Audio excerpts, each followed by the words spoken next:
আসলে গরু পালাতে কিন্তু অনেক পরিশ্রম আছে, কষ্ট আছে, কিন্তু সেটা আনন্দের সহিত যদি করা যায় তাহলে কিন্তু সেটা সম্ভব। ধরনের পশু পাখি পালন করলে কিন্তু তার একটা চিকিৎসা কিংবা তার অসুখ হলে সেটা বুঝতে পারা, সেগুলোও কিন্তু একটা ছোটো থেকেই শিখার একটা ব্যাপার থাকে। সেগুলো কিন্তু খুব ভালো হয়েছে, এর আগেও আমি দেখাইছিলাম। আসসালামু আলাইকুম। আজকে কিছু কাজ দেখাই আর যেটা পোয়াল পালা, আমাদের পোয়াল পালা থেকে কিছু পোয়াল পাড়তেছি। পোয়ালগুলো কিন্তু অনেক দাম, পোয়ালের এখন কিন্তু অনেক দাম। পোয়াল এক আটি প্রায় 7-8 টাকার মতো দাম। পোয়ালগুলো আমাদের আগের কিনা ছিল, যার কারণে কিন্তু এখন মোটামুটি গরুকে খাওয়াতে সহজ হচ্ছে। আমাদের ঘাসের জমিও আছে, ঘাসের জমিতে ঘাস এখনও বড় হয়নি। পোয়ালগুলো কিন্তু ইন্দুর, যেটা আমাদের আঞ্চলিক ভাষায় বলে ইঁদুরে, যেটা ইঁদুর, সেই ইঁদুরে কিন্তু পোয়ালগুলা কেটে দেয়। দেখেন এই পোয়ালগুলা টুকরা টুকরা করে ফেলে। এখন হালকা শীত শেষের দিকে, বসন্তকাল, তারপরেও দেখি মাঝে মধ্যে একটু বৃষ্টি আসার সম্ভাবনা, তাই পোয়ালগুলো ঢেকে রাখার চেষ্টা করছি। পোয়ালগুলো বাড়িতে এনে মেশিন দিয়ে কাটবো গরুকে খাওয়ানোর জন্য। আজকে ঘাস নাই, ঘাসের জমিতে ঘাস এখনও বড় হয় নাই, আর কয়েকদিন পরেই ঘাস কাটা যাবে, তার কারণে এখন শুধু পোয়ালই খাওয়ানো হচ্ছে। এগুলো পোয়াল আমরা যখন ধান কাটা হয় তখনই জমি থেকে কিনে রাখি, যার কারণে কিন্তু একটু কমে পাওয়া যায়। এখন কিন্তু বাজারে এক আটি 7 থেকে 8 টাকা দাম, অনেক দাম।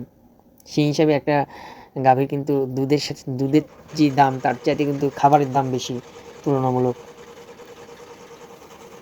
ঘাসগুলো আউটগুলো কেটে গরুকে দিব। দেখুন, আসলে গরু পালাতে কিন্তু অনেক পরিশ্রম আছে, কষ্ট আছে, কিন্তু সেটা আনন্দের সহিত যদি করা যায় তাহলে কিন্তু সেটা সম্ভব। আমরা অল্প গরু পালি, 3-4টা গরু, আর হলো কাজের পাশাপাশি আমরা এইটা করি। আসলে হলো আমাদের বড় খামার করার পরিবেশ এখনও তৈরি হয়নি। আমাদের দেশের প্রায় বেশিরভাগ মানুষই কিন্তু বড় বড় খামার করার পরিবেশ তাদের থাকে না। এর জন্য ছোটো থেকেই কেমন করে একটা খামার তৈরি করা যায়, আমি সেই চেষ্টাই করছি এবং আপনাদেরও সেটা দেখানোর চেষ্টা করছি। আসলে 1টা-2টা গরু পালার পাশাপাশি অন্যান্য যে কাজ, যার যে কাজ আছে সে সেই কাজটা করার পাশাপাশি যদি কিছু করতে চায়, তাতে কিন্তু একদিন আস্তে আস্তে একটা বড় কিছু করা সম্ভব। আর অল্পতে শুরু করলেই সুবিধা হচ্ছে প্রশিক্ষণটাও কিন্তু পাওয়া যায়। মানে যে কোনো কাজ করার যে একটা অভিজ্ঞতার প্রয়োজন আছে, সেইটাও কিন্তু এর সাথে সাথে চলে আসে। বিভিন্ন ধরনের পশু পাখি পালন করলে কিন্তু তার একটা চিকিৎসা কিংবা তার অসুখ হলে সেটা বুঝতে পারা, সেগুলোও কিন্তু একটা ছোটো থেকেই শিখার একটা ব্যাপার থাকে। সেই জিনিসটাই কিন্তু অল্প থেকে শুরু করলে লস হওয়ার সম্ভাবনাটা কম থাকে। যার কারণে আমি চেষ্টা করছি অল্পতেই শুরু করার। আমাদের বাড়িতে অনেক দিন আগের থেকেই আমরা গরু পালি। এর আগে আমরা ষাঁড় গরু পালতাম, এখন আমরা বকন গরু পালি। আর আমি বাড়ির পাশেই এই জায়গাতে আমার খামার করার ইচ্ছা আছে। সেখানে আমি কলা বাগান এবং অন্যান্য সবজি চাষ করার চেষ্টা করি, সেটাও আপনাদের দেখাচ্ছি।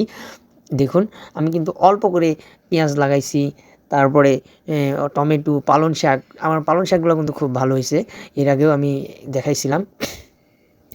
পালং শাকগুলো একটু শ্যাওলাযুক্ত জায়গাতেও হয়। এ বাদেও অন্যান্য শাকসবজি যেগুলো বাড়িতে প্রয়োজন, সেইগুলোই আমি এখানে আস্তে আস্তে চাষ করার চেষ্টা করছি। আপনারা ইনশাল্লাহ সবাই দোয়া করবেন যাতে অল্প অল্প করে বাড়ির যে প্রয়োজন সেটা মেটানো সম্ভব হয়।